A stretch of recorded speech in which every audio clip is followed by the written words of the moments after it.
국정원은 팔이 잘려나갈 수도 있지만 상처 없이는 다시 설 수 없는 상황이다. 지난 6월 국정원 개혁위원회를 발족시키면서 서훈 국정원장이 했던 말입니다. 그리고 지금 국정원은 그야말로 개혁 칼날 위에 서 있습니다. 국정원을 둘러싼 대대적인 변화의 조짐 속에 숨죽이고 있는 그들의 이야기를 지금부터 좀 짚어보도록 하겠습니다. 자, 먼저 이유정 기자. 예. 국회가요, 일단 최근 가장 시끄럽게 문제가 됐던 국정원의 특수활동비, 이 특수활동비를 대폭 삭감했어요. 그동안 국정원 예산은 의례적으로 대충 통과가 되던 그런 예산인데 예산 자체가 엄청나게 지금 줄었다고요. 네, 맞습니다. 국정원의 예산 자체가 1조 원 정도 되는데 네. 이 예산이 다른 부처들처럼 매년 이 시즌이 되면 예산 전쟁을 치르면서 계속 증액되고 있었습니다. 네. 그런데 일단 국정원 자체가 300억 원 정도만 더 늘어난 예산안을 가지고 왔습니다. 네. 그런데 네 번에 걸쳐서 소위원회가 걸치면서 이 예산이 대폭 삭제된 것으로 알려지고 있습니다. 네. 특히 어떤 분야가 삭제됐냐 하면 네. 특수활동비입니다. 전체 예산의 한 절반 정도가 특수활동비인데 여기 가운데 한 20% 정도가 날아갔습니다. 네. 또 여기 가운데 국가정보원장이 직권으로 사용할 수 있는 금액이 꽤 있습니다. 네. 이 가운데 이 금액도 한 500억 원 정도가 날아가서 네. 국정원으로서 매우 당혹한 상황에 이르렀습니다. 자, 지금 예산이 이렇게 삭감된다는 거는 조직 개편에 적지 않은 영향을 끼칠 것으로 보입니다. 그런데 검찰의 이 칼날, 그리고 국정원이 지금 당면한 삼각파도가 있죠.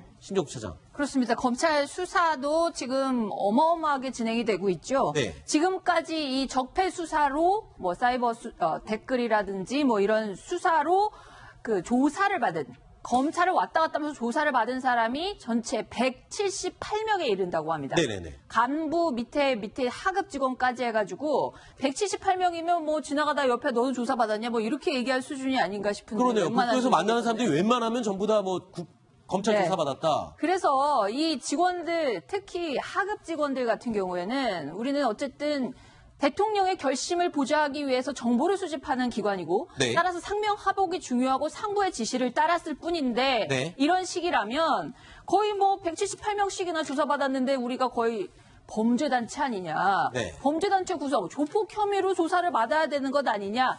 이런 하소연까지 나오고 지금 있는 검찰 겁니다. 조사 때문에 조사받으러 가려고 줄줄이 휴가를 내면서 한 부서 전체가 업무가 마비되는 그런 사례까지 있다면서요.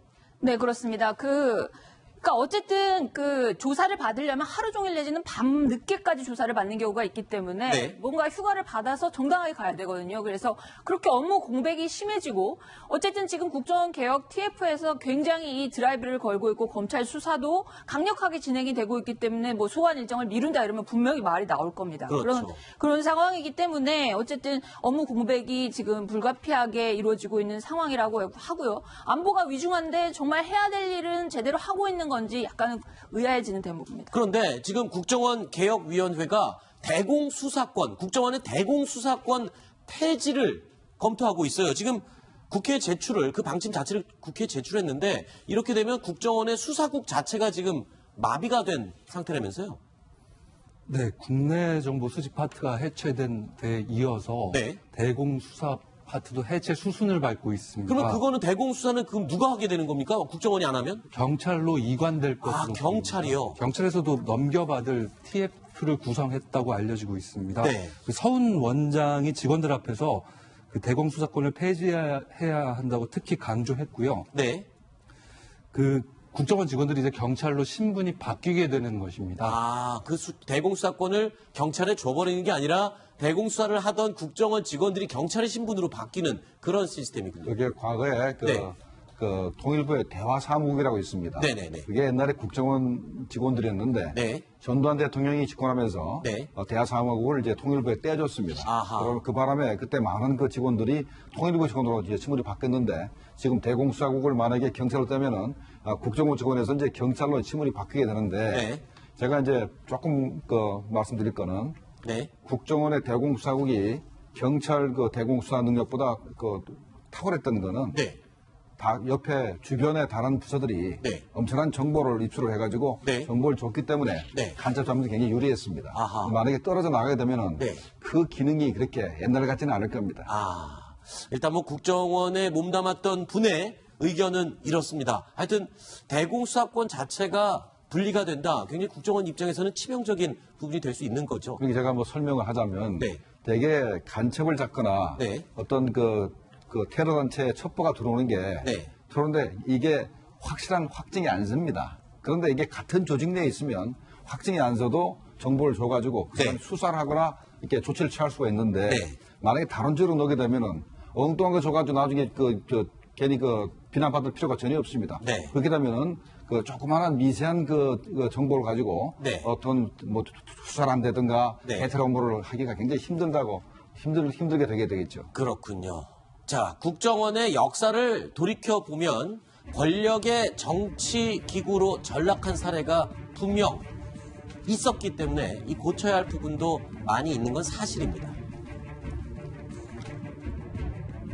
그런데 일각에서는 환부만 도려내는 게 아니라 국정원 자체를 죽이는 길로 가고 있다라는 지적이 나오고 있습니다. 이유정 기자. 예. 자, 연말까지 설정된 국정원 개혁발전위원회 활동 시한이 이제 한 달밖에 안 남았어요. 그런데 이 앞으로 들어봐야 될 그런 내용들 아직도 산적해 있죠. 어떤 것들이 있습니까? 네, 시연은 별로 없는데 굉장히 많습니다. 네. 일단 보면은요, 2009년도에 그 이명박 정부 시절에 그 노무현 정부 시절에 남북 대화 정상회담에 있었던 NLL 관련 대화로 이게 유출된 것과 관련해서 결론 수사 결과 조사도 내놓아야 됩니다. 네. 또 국정원 댓글 사건, 문학의 블랙리스트, 아하. 4대강 사업, 친미전 이런 것들에 관련된 것들을 조사를 내놓아야 되고요. 또 다른 점도 있습니다. 자유한국당에서도 조사를 신청한 게 있는데 네. 김대중 노무현 정부 시절 국정원 활동 이런 것 관련해서 14건이나 신청을 했습니다. 네. 또 국정원법 개정안을 제출해야 됩니다. 이런 여러 가지 할 것들이 많기 때문에 시간이 얼마 안 남았는데요. 네, 굉장히 바쁜 일정을 보내야 할 것 같습니다. 네, 그런데 이 과정에서요, 국정원이 개혁되는 이 과정 자체는 나쁘다 할 수 없습니다. 바람직한 방향이라고 할 수 있겠지만 이 과정에서 송은군 차장, 국정원 내부 문서가 지금 일반 시중에까지 놔두는 상황이다. 이런 얘기가 나오고 있어요. 어떻게 된 겁니까? 전직 국정원 고위 인사가 저희한테 그렇게 밝혔는데요. 네네. 그 이 신동아에 실린 또 기사 내용이죠. 좀 그렇죠. 소개를 해주시죠. 예. 그 언론이나 검찰뿐 아니라 네. 그 일부 시중에서도 네. 그 문건을 본 적이 있다고 합니다. 아. 상당히 충격적인 일인데요. 네. 그 역대 어느 정권에서도 내부 서버를 들여다본 적이 없습니다. 네. 아주 이례적인 일인데요. 네네. 그 지난 정권의 적폐를 수사하느라고 네. 국가정보기관의 본연의 역할을 네. 침해하는 일을 하고 있다고 지적을 했습니다. 네, 전 국정원 간부가요. 그렇습니다. 네. 그렇군요. 이 일반의 시중에 국정원 서버에 있던 서류가 나돈다. 그러니까 검찰에 가는 경우도 있지만 언론사에 배포되는 경우까지 있다고요. 그러니까 이 국정원에만 있어야 될 자료를 언론사 기자들 그리고 그 민간인으로 구성된 TF팀에서 다 돌려보고 이런 게 지금 벌어지고 있는 상황이라는 거죠. 같은 인사의 증언에 따르면 네. 그 북한을 상대로 한 공작 내용이 외부에 알려지면 어떻게 되겠느냐 아하. 이런 우려를 나타냈습니다. 그렇군요. 그럼 네. 제가 메인 서버가 뭔지를 제가 설명을 드리겠습니다. 네네네네. 메인 서버는 이제 만약에 그 담당관이 컴퓨터에서 네. 자기 뭐 자료를 정리한다든가 네. 아니면 보고서를 쓰든가 아니면 공작 계획을 새로 써서 네. 공작을 이제 계속 취재를 합니다. 네. 그러면 이 사람이 그러니까 국정원 내부에도 공작 같은 경우는 그 사람 컴퓨터밖에 안 들어가 있습니다. 아. 근데 만약 이 사람이 죽거나 네. 하면은 그게 사장되겠죠. 그렇죠. 그러면 이게 일정 시간이 지나면 네. 메인 서버로 옮겨갑니다. 아. 그럼 국정원에는 모든 보고서, 모든 자료가 메인 서버에 다 집결되게 돼 있습니다. 네. 근데 그걸 지금 보고 있다는 거죠. 그렇군요. 이 역대 정권에서도 없었던 일이다라고 얘기를 하는 걸 보면 그만큼 국정원의 개혁 의지를 뜻하는 걸 수도 있지만 또 반대로 얘기하면 좀 이거 과도한 거 아니냐, 너무 심한 거 아니냐 이런 판단도 할 수가 있을 것 같습니다. 하여튼 두 가지로 의견이 갈리고 있어요. 한 국정원 간부 출신은 이 보수 정권 이전에도 내용을 공개해야 된다. 적폐청산, 국가안보기관에는 지켜야 할 최소한의 방어벽이 있는데 그게 무너진 게 아니냐 이렇게 얘기를 하지만요. 또 한편에서는 국가안보 네 글자 뒤에 숨어서 그동안 저질렀던 탈법, 불법 이 내용들 이번 참에 발가벗겨져서 다 싹 고쳐야 되는 게 아니냐 이렇게 얘기하고 있습니다. 국정원에 몸담았던 김정국 실장님 그리고 국정원을 취재를 오랫동안 했던 송은구 차장님 양쪽의 입장을 한 번씩 들어볼까요? 일단 첫 번째 네. 최소한의 방어벽은 있어야 된다 저 부분이거든요. 네. 저게 이제 그 아까 했던 메인 서버에 네. 정말로 바로 옆 사람한테도 안 가르쳤던 네. 그 공작 계획서가 다 들어가 있습니다. 네. 그게 그러면 거기에는 북한에서 포섭한 그 주요 인사들의 이름도 다 들어가 있어요. 현재 북한에 우리가 포섭한 북한의 그 주요 인사들이 지금 얼마나 공포에 떨겠습니까? 네. 이 명단이 공개되면은 자기는 바로 죽습니다. 그리고 얼마나 앞으로 그러니까 국정원이 대북 공작을 하거나 아니면 해외 다른 정보기관하고 합동으로 해서 뭔가를 추진하기가 굉장히 힘들었다는 게 이제 하나고, 네. 그다음에 이제 아까 국정원에서 문제를 많이 일으켰기 때문에 이제 털고 가야 된다라는 주장도 있잖아요. 네. 그런데 이거 털고 간다는 얘기를 언제부터 했습니까? 네. 이게 김대중 정부 때도 했고 노무현 정부 때도 했고 네. 계속해서 해왔거든요. 해왔고 사실상 요번에 그 댓글 사건을 제외하고는 네. 사고 친 게 거의 없습니다. 거의 없고 대공수사 문제도 아주 옛날 옛날 얘기지 네. 근래 들어서 수사하는 사람들이 사고 친 게 없는데 불똥은 대공수사에 가가지고 대공수사가 좀 떨어져나가게 생겼습니다. 그러니까 네. 지금 말씀하신 것처럼 인과관계가 없습니다. 대공수사하고 댓글하고는 별 관계가 없는데 대공수사 부분을 확 줄인다. 지금같이 남북 분단이 심하고 지금 핵을 머리에서 이고 있는 이 상황에서 네. 한다는 게 과연 이게 우리 안보에 이득이 되는 일인지 사실 저 실장님 말씀하신 것처럼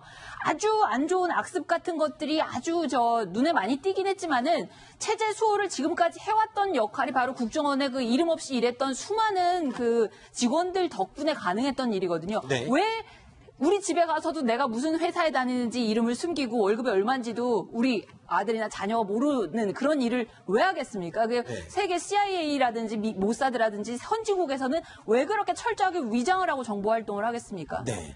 자, 이 부분도 있지만 분명 이 개혁은 필요하다는 거는 당위성이 있습니다. 그동안 불법, 탈법, 그리고 특수활동비에 대한 부정적인 사용, 이 부분에 대해서 개혁이 이루어져야 된다는 그 부분은 전제하에 지금 이 얘기를 이해하셨으면 합니다.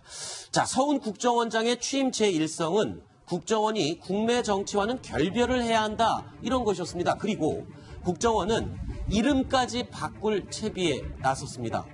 자, 1960년대 중앙정보부로 창설된 이후에 네 번째 이름입니다. 중앙정보부는 중정이라고 줄여서 부르기도 했었죠. 이 이름으로 유명한 그 말, 중정, 나는 새도 떨어뜨리는 그런 권력기관으로 맹위를 떨치기도 했었습니다. 그리고 1980년대 전두환 정권이 들어선 뒤에 중정은 부정적인 이미지를 벗으려고 국가안전기획부, 안기부로 간판을 바꿔달았습니다. 하지만 정권 유지를 위한 활동과 정치 공작, 간첩 조작 사건을 주도하면서 악명을 떨치기도 했었죠. 국가정보원이라는 지금의 이름을 갖게 된 것은 1999년 김대중 대통령 취임 이후입니다. 이후 국정원은요, 남북 정상회담을 성사시키기도 했지만 도청 의혹에 휘말리는 등 이 정치활동의 유혹을 완전히 끊어내지는 못했습니다. 자, 이 얘기 좀 나눠보겠습니다. 국가정보원으로 이름을 바꾼 순간 꼭 지금처럼 국정원 내부에 그때도 이런 개혁의 움직임, 그런 바람이 불었었죠. 이재희 정부 시절 되면서 국정원에서 대대적인 인적 쇄신이 그때 이루어졌습니다. 그랬어. 말씀하신 것처럼 명칭도 그 안전기획부에서 국가정보원으로 바뀌었고요. 그렇게 하면서 그 당시에 그 뭐랄까 정치인 사찰이라든지 국내 정치에 관여한 혐의를 받고 있는 직원들 수백 명을 명예퇴직 형식으로 계속 내보냈습니다. 네. 그래서 수백 규모를 명이 줄인다는 명목이었죠. 그렇습니다. 그렇게 하면서 그 퇴출을 시켰고 거기에 이제 끝까지 저항했던 몇 명이 나중에 이제 소송을 내서 그때 그런 식의 어떤 해고가 부당했다 뭐 이런 승소 판결을 받아내기도 했는데요. 네. 어쨌든 지금도 비슷한 흐름의 개혁 흐름이 있는 거는 분명한 것 같습니다. 명칭도 뭐 국가, 뭐 안보 이런 말 국가라든지 아니면 중앙 이런 말을 빼고 대외 안보부로 바꿀 수도 있다. 대외 안보부. 대외와 안보가 중요하기 때문에 안보 이 네. 두 가지 키워드를 가지고 조합을 해서 국가정보원에서 뭔가 새로운 명칭 대외 네. 안보부라든지 그런 식으로 바꿀 수 있다는 얘기가 나오고 있는데 어쨌든 큰 틀에서 굉장히 큰 변화가 내년에 있을 것 같습니다. 그때 당시 DJ 당시 이 개혁의 바람이 불면서 그때 휴민트 체제가 굉장히 많이 와해가 됐고 그 때문에 김정일 사망을 우리 국정원이 까맣게 모르고 있었던 이유가 휴민트 자체가 해체되면서 발생한 해프닝이었다고요? 네, 그렇게 볼 수도 있습니다. 아, 그래요? 네, 볼 수도 있고. 그런데 이제 워낙 김정은 사망 자체는 워낙 기밀을 요하는 상황이기 때문에 네. 뭐 휴민트가 살았다 하더라도 그거를 정확히 파악할 수 있을지는 알 수가 없습니다만은 그렇게 볼 수도 있는 건데 휴민트가 왜 그러면 김대중 정부 때 굉장히 힘들어졌나 그러면 일단은 북한을 자극할 그런 행위들, 대북 공작 이런 걸 하지 말라는 얘기를 합니다. 네. 그다음에 또 워낙 남북한 간의 관계가 좋으니까 네. 서로 많이 만나고 우리 기업인들도 굉장히 많이 만났습니다. 그랬었죠. 언론인들도 뭐 굉장히 북한에 많이 갔다 오고 네네. 그랬죠. 이런 과정에서 북한에서 대한민국에 협조하는 협조자라는 이름이 자기한테 북한 당국에 전달될까봐 두려워한 겁니다. 아. 그러니까 대북 공작망 자체가 전부 다 서서히 사라져가는 거죠. 연락을 끊어버리는 겁니다. 그렇군요. 그래서 이제 대북 공작망이 거의 사라졌다 이렇게 보면 되겠습니다. 네. 이후에요, 국정원을 향한 개혁은 노무현 정부 시절에 또 이루어집니다. 당시 국정원 개혁의 첫 번째 과제가 과거사 진실 규명이었었거든요. 그런데 지금의 개혁 방향하고 좀 비슷한 것 같아요. 과거사 얘기가 나오고 어떻습니까? 그때 당시를 경험하신 김종국 실장님 보실 때는 어떻습니까? 지금이랑 개혁의 이 방향과 분위기 비슷한가요? 그 당시에도 2006년도에도 대공수사를 어떻게 할 거냐는 얘기가 나왔었고 그랬었죠. 국내와 해외를 분리할 거냐 하는 얘기가 계속 나왔었습니다만 네. 노무현 대통령을 보좌했던 청와대 수많은 직원들이 국정원에 대해서 더 알고 보니까 네. 이런 조직이 없어서는 대한민국이 움직이지 못한다고 해서 아하. 합의가 있었습니다. 합의가 있어서 손을 전혀 안 댔었죠. 그 당시에는 네. 그러니까 개혁의 움직임은 있었지만 나중에 속을 들여다보니 필요성을 느꼈고 다시 개혁이 멈췄던 유야무야 됐다라고 하면 좀 부정적으로 들으실까요? 정반대입니다. 그래요? 가장 충성스럽고 네. 가장 업무를 잘하고 그다음에 믿을 만한 조직이었다는 것을 어떻게 보면 컨센서스가 이루어진 겁니다. 네. 안 그랬으면 3.86 때 내버려뒀겠습니까? 그리고 국정원에서 수집한 정보는 네. 정보 활동을 왜 하느냐? 네. 대통령을 보좌하기 위해서 하는 겁니다. 네. 노무현 대통령 역시도 조직이 와야 된 상태에서 정보가 안 온다 그러면 통치 자체를 할 수가 없습니다. 네. 국정원이나 미국의 CIA도 마찬가지고요. 네. 최고 통수권자를 결심을 해야 될 거 아닙니까? 대통령이 혼자 뭔가 굉장히 중요한 결정을 해야 되는데 정보를 가지고 해야 되잖아요. 네. 그렇기 때문에 그런 것들을 계속해서 수집해서 올리는 데가 국정원이고 미국의 CIA 이렇거든요. 그렇기 네. 때문에 노무현 대통령도 아마 그때 통치에 필요해서 뭔가 이렇게 고도로 훈련된 조직은 하나 있어야 되겠다 이렇게 생각을 하지 않았을까 싶습니다. 네. 알겠습니다. 자, 국정원의 개혁 지금 현 정권에서 아주 뜨거운 감자입니다. 과연 어디까지 개혁이 되고 어디까지 또 개선이 될 수 있을지 또 그 과정에서 부작용이 발생하지는 않을지 지금 같은 한반도 위기 상황에서 국정원의 역할이 축소되면서 안보가 위협받지 않을지 여러 가지 복잡한 생각이 들어서 이 아이템을 준비해 봤습니다. 자, 이번 이야기는 여기서 마치겠습니다. 김종보 실장님 그리고 송원근 차장 두 사람 이야기는 여기까지 듣겠습니다. 오늘 말씀 고맙습니다.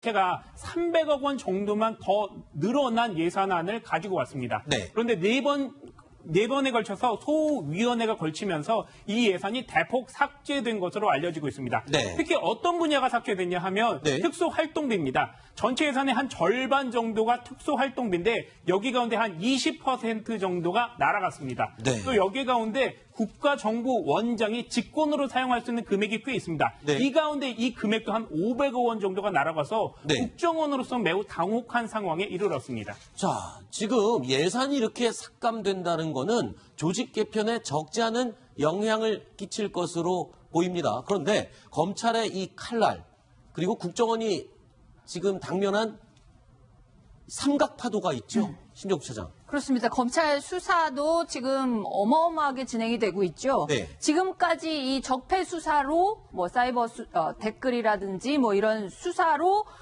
조사를 받은 검찰을 왔다 갔다 하면서 조사를 받은 사람이 전체 107 강력하게 진행이 되고 있기 때문에 뭐 소환 일정을 미룬다 이러면 분명히 말이 나올 겁니다. 그렇죠. 그런 상황이기 때문에 어쨌든 업무 공백이 지금 불가피하게 이루어지고 있는 상황이라고 하고요. 안보가 위중한데 정말 해야 될 일은 제대로 하고 있는 건지 약간은 의아해지는 대목입니다. 그런데 지금 국정원 개혁위원회가 대공수사권, 국정원의 대공수사권 폐지를 검토하고 있어요. 지금 국회에 제출을, 그 방침 자체를 국회에 제출했는데 이렇게 되면 국정원의 수사국 자체가 지금 마비가 된 상태라면서요?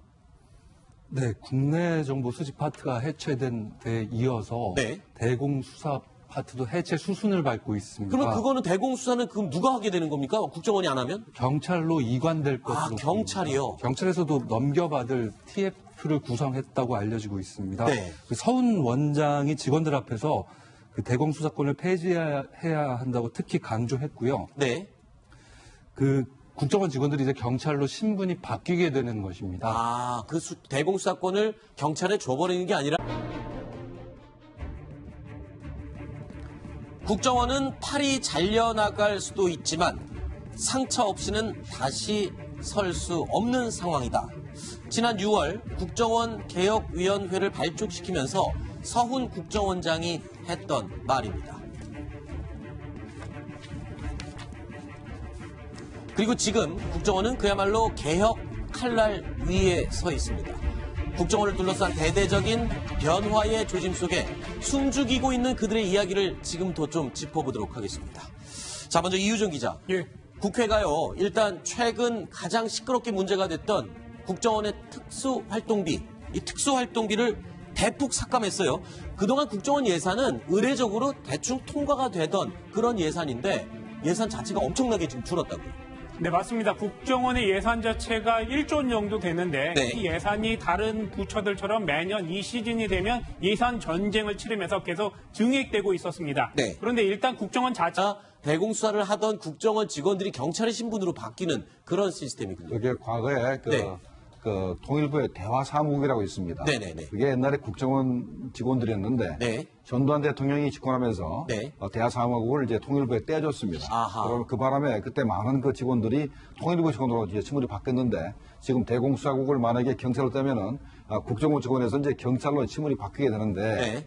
제가 이제 조금 말씀드릴 거는 네. 국정원의 대공수사국이 경찰 대공수사 능력보다 탁월했던 거는 네. 다 옆에 주변의 다른 부서들이 네. 엄청난 정보를 입수를 해가지고 네. 정보를 줬기 때문에 네. 간첩 잡는 데 굉장히 유리했습니다. 아하. 만약에 떨어져 나가게 되면은 네. 그 기능이 그렇게 옛날 같지는 않을 겁니다.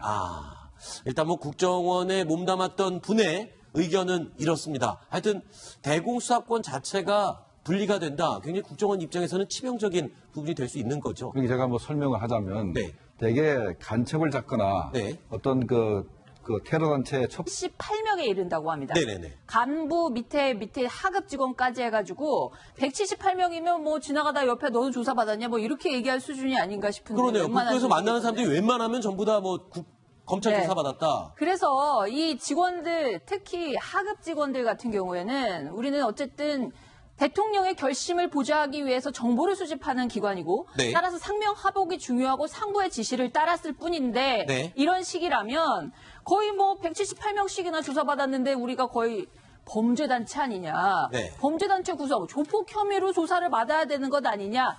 이런 하소연까지 나오고 지금 있는 검찰 겁니다. 조사 때문에 조사받으러 가려고 줄줄이 휴가를 내면서 한 부서 전체가 업무가 마비되는 그런 사례까지 있다면서요.